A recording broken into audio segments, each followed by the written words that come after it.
Hello students, welcome to you. कक्षा 11 की chemistry में जैसा कि कल हमने चर्चा किया था कि जो आवर्त सारणी है उस आवर्त सारणी में तत्वों को क्लासिफाइड किया गया था, और कल जो हम लोगों ने देखा था उसे हम लोग एस ब्लॉक के तत्वों के आधार पर, फिर निरूपक तत्व, फिर उत्कृष्ट गैसें, संक्रमण तत्व, आंतरिक संक्रमण तत्व के आधार पर डिवाइड कर दिया गया था। आज का जो हमारा वीडियो सेशन है ये 100 से अधिक परमाणु क्रमांक वाले तत्वों का नामकरण कैसे करेंगे। अब बातें आती है कि 100 से कम वाले का नामकरण कैसे हुआ था, तो इसके लिए आपको कक्षा 10 में भी बातें बताई गई थी और यहाँ पर भी चर्चाएं हुई भी होंगी पिछले चैप्टर्स में। तो देखा गया था कि जब नामकरण हम लोग करते हैं तो लैटिन भाषा में करते हैं, और लैटिन भाषा के प्रथम अक्षर को हम लोग रिप्रेजेंट कर देते हैं, वो संकेत के रूप में आ जाता है। अब जैसे मान लीजिए हाइड्रोजन है, तो हाइड्रोजन को हम लोग जैसे H से लिखते हैं, तो ये तो कॉमन सी बात है। देखिए, जैसे मान लीजिए हाइड्रोजन को है, लोगों से पूछा जाता है, जैसे कहते हैं सोडियम का संकेत, अब हाइड्रोजन का संकेत पूछते हैं तो शॉर्टकट में H बोल देते हैं लोग, चलो ठीक है। क्लोरीन का बोल देते हैं, Cl बोल देते हैं, ठीक है। पोटेशियम का लेकिन अगर बोलना हो तो P नहीं कह सकते, PO नहीं कह सकते, बल्कि उसमें क्या लिखा जाता है, K लिखा जाता है। सोडियम का बोलना हो तो या O नहीं लिख सकते, इसको हम लोग या A लिखते हैं। तो ये लैटिन भाषा के आधार पर नामकरण होता है। तो जैसे सोडियम की ही बात कर लें अगर, तो सोडियम में जैसे सोडियम का लैटिन भाषा में होता है नेट्रियम, ठीक है, NATRIUM, नेट्रियम। तो शॉर्टकट में हम लोग पहला ले लेते हैं तो Na हो जाता है।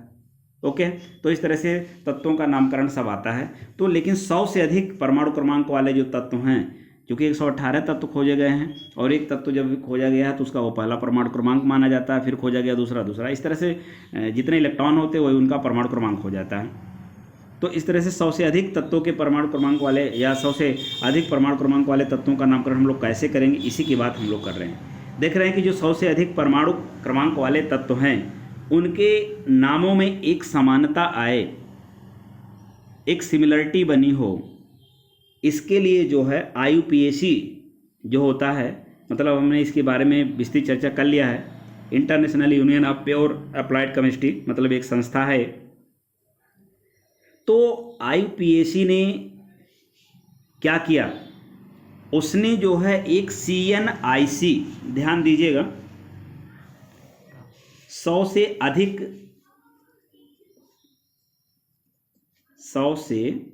अधिक परमाणु क्रमांक वाले तत्वों के नामकरण के लिए जो IUPAC है, मतलब एक जो अंतर्राष्ट्रीय संस्था है, international union of pure applied chemistry, इसने क्या किया, एक जो है अलग से समिति का गठन किया था, और उस समिति का नाम था CNIC,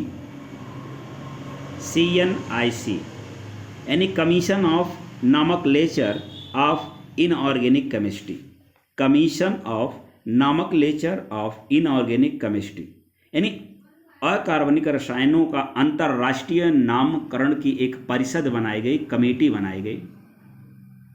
और इस कमेटी ने क्या किया, कुछ नियम दिए, और इसी नियम के आधार पर तत्वों का नामकरण किया गया 100 से अधिक परमाणु क्रमांक वाले का। तो दो बातें यहाँ हमें ध्यान में रखनी है कि नामकरण जो होता है तत्वों का, वो IUPAC या कोई भी रसायन के डिसीजन लिए जाते हैं तो IUPAC जो संस्था है वर्ल्ड लेवल की, विश्व स्तर की, वो करती है। तो 100 से अधिक तत्वों के परमाणु क्रमांक जितने भी हैं उनके नामकरण के लिए इसी IUPAC ने एक अलग से कमेटी बना दी, संस्था बना दी, जिसका नाम दिया गया CNIC, यानी यहाँ पे उन्होंने एक बनाया, और कमीशन, इसका पूरा नाम होता है commission of nomenclature of inorganic chemistry. Okay, तो इस CNIC ने कुछ नियम दिए और उसी नियम के आधार पर नामकरण होता है। तो सबसे पहले हम लोग रोल फर्स्ट की बात करेंगे कि CNIC ने पहला नियम क्या दिया। देखते हैं पहला नियम क्या दिया, कि तत्वों के नाम जो हैं उनके परमाणु क्रमांक पर आधारित होते हैं। इसी कारण परमाणु क्रमांक के जो प्रत्येक अंक हैं उनको लैटिन नाम या संख्यात्मक मूल के रूप में दर्शाया जाए, ये पहला नियम कहता है।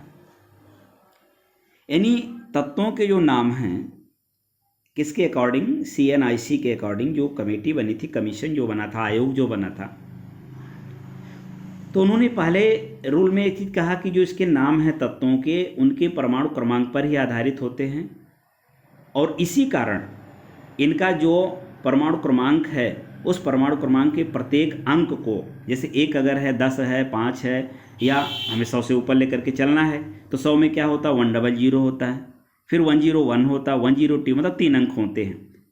तो उसके क्रमांक के प्रत्येक अंक को क्या किया जाए, उनके लैटिन नाम या संख्यात्मक मूल द्वारा दर्शा दिया जाता है। ठीक, जैसे देखते हैं अब ये चीज़ें हैं यहाँ पे। अब देखिए आप यहाँ पे जैसे संख्या शुरू होती है, हम देखते हैं 0 से।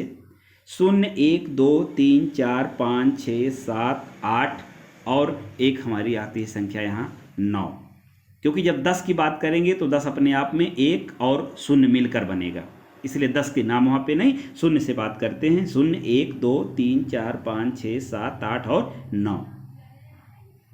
तो इसको अगर हम नाम के रूप में देख रहे हैं, लैटिन नाम के रूप में इसमें, तो देख रहे हैं 0 को हम लोग लैटिन भाषा में जब देखते हैं लैटिन नाम के रूप में इसे, तो नील लिखा जाता है।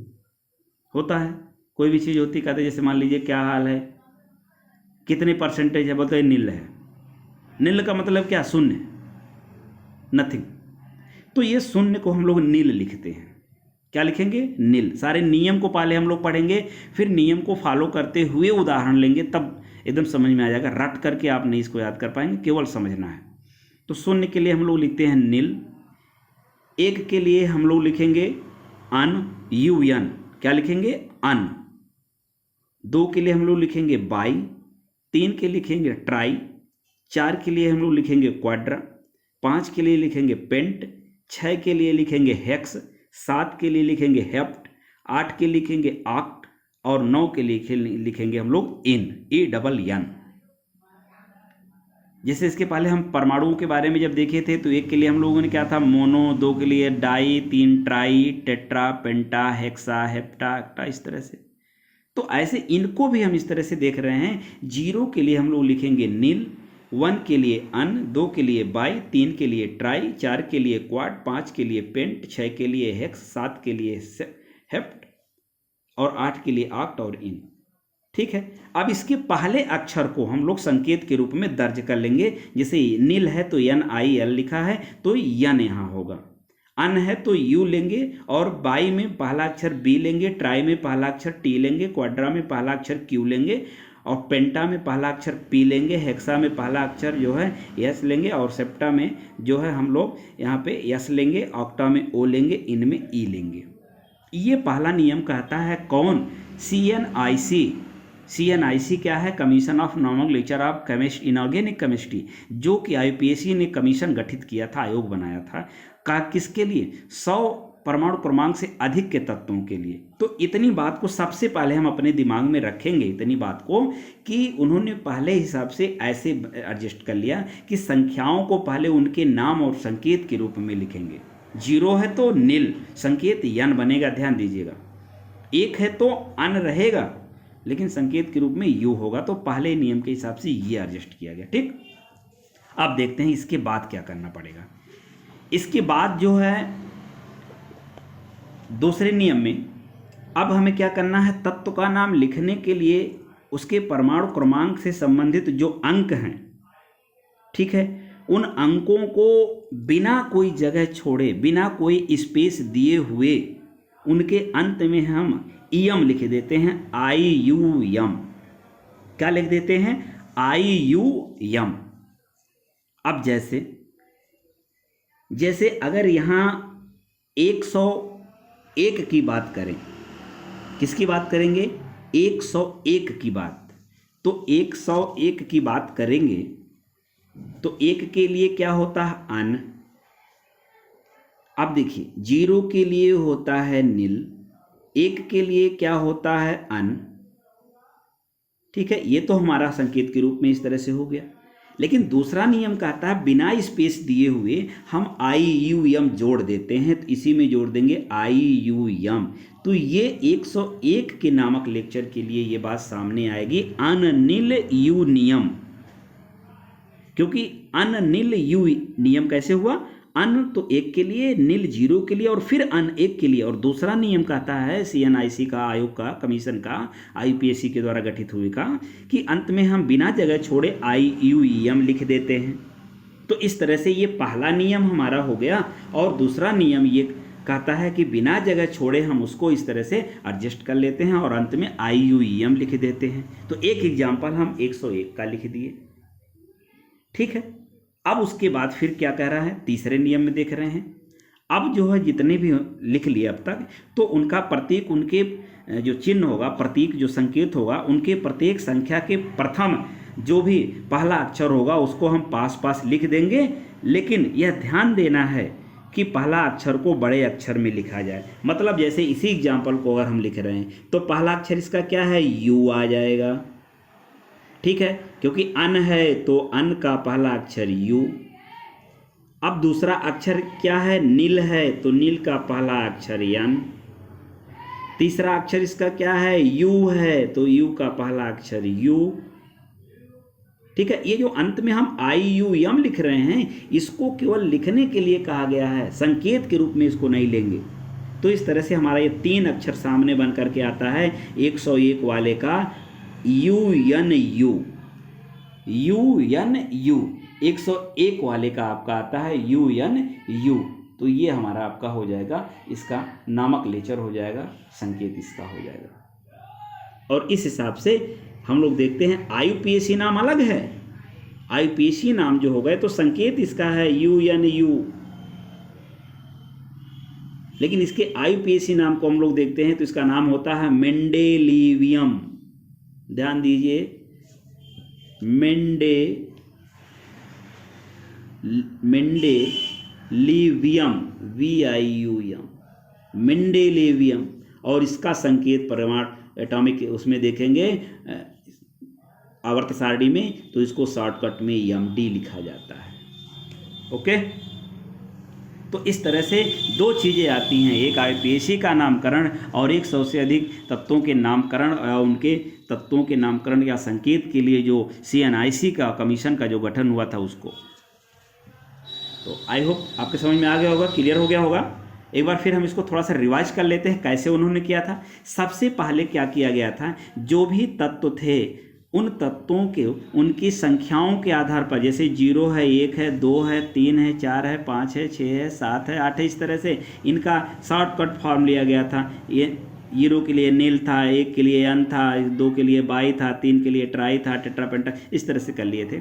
फिर हम लोगों ने क्या किया था कि इसको आपस में बिना कोई गैपिंग किए, बिना कोई स्पेस दिए जोड़ लेंगे और जोड़ने के बाद अंत में हम IUM लगा देंगे। जैसे 101 का हमने दिखाया, मान लीजिए हम 110 का दिखा रहे हैं, तो 110 के लिए कैसे करेंगे, 1 मतलब 1 के लिए हम लोग लिखते हैं N, दूसरा फिर आएगा N और 0 के लिए लिखेंगे NIL, नील, और अंत में बिना स्पेस दिए IUM जोड़ देंगे। तो ये हमारा हो गया।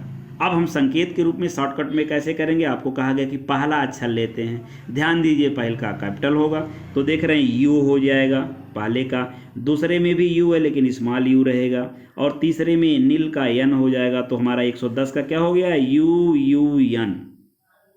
इसी तरह से अगर 100 हम 18 की बात करते हैं, 118 नंबर वाले तत्व का, तो ध्यान दीजिए, 1 के लिए हम लिखते हैं अन, दूसरे के लिए भी लिखेंगे अन, और 8 के लिए हम क्या लिखते हैं, ओ, आक्ट, यानी OCT, आक्ट, और अंत में बिना स्पेस दिए जोड़ेंगे IUM। तो इस तरह से ये हमारा हो गया।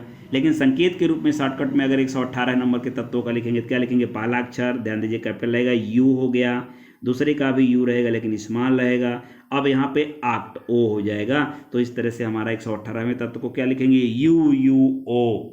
118वें तत्व को क्या लेकर के आएंगे, UUO। ऐसे अगर मान लीजिए 120 का करना हो हमें, ठीक है, तो 120 करने के लिए हम इसको क्या करेंगे, देख रही है यहाँ पे हम लिख दिए UN, और 2 के लिए बाई, और 0 के लिए नील, और अंत में बिना स्पेस दिए जोड़ेंगे IUM। तो इस तरह से ये सिचुएशन हमारा बन गया, U यानी अन बाई नील यम। अब जब संकेत के रूप में शॉर्टकट में करेंगे तो ये हमारा हो जाएगा U, दूसरे का लेंगे B, फिर नील वाले का लेंगे N, तो UBN 120 का। तो इस तरह से हम नामकरण करेंगे, और इस आधार पे ये पूरा उदाहरण आपको दिए गए हैं 1 से लेकर के और 118 तत्वों का। तो आप इसको देख लेंगे, ये सारी चीज़ें यहाँ पे हैं। यहाँ पे परमाणु क्रमांक है, नाम है, संकेत है, फिर IUPAC नाम है और फिर इसके संकेत दिए हुए। टोटल आप इसको अच्छी तरह से जो है एक बार देख लेंगे। नियम को आप 2-3 बार समझ लेंगे, वीडियो को देख लेंगे, समझ लेंगे। सारा बिना रटे रटाए, बिना देखे हुए किसी भी तत्व का आपको नामकरण करना होगा अगर इसके अकॉर्डिंग, तो बड़े आसानी से आप कर लेंगे। तो आई होप आप इसको क्लियर कर लेंगे। और आज की वीडियो में इतना ही रहेगा। कल हम लोग इस चैप्टर के सेकंड टॉपिक की शुरुआत करेंगे और सेकंड टॉपिक हमारा होगा तत्वों का आवर्ती वर्गीकरण, मतलब उसकी आवर्तिता, भाग 2 की बात करेंगे, उसकी हम पीरियडिसिटी की बात करेंगे। तब तक के लिए थैंक यू, धन्यवाद।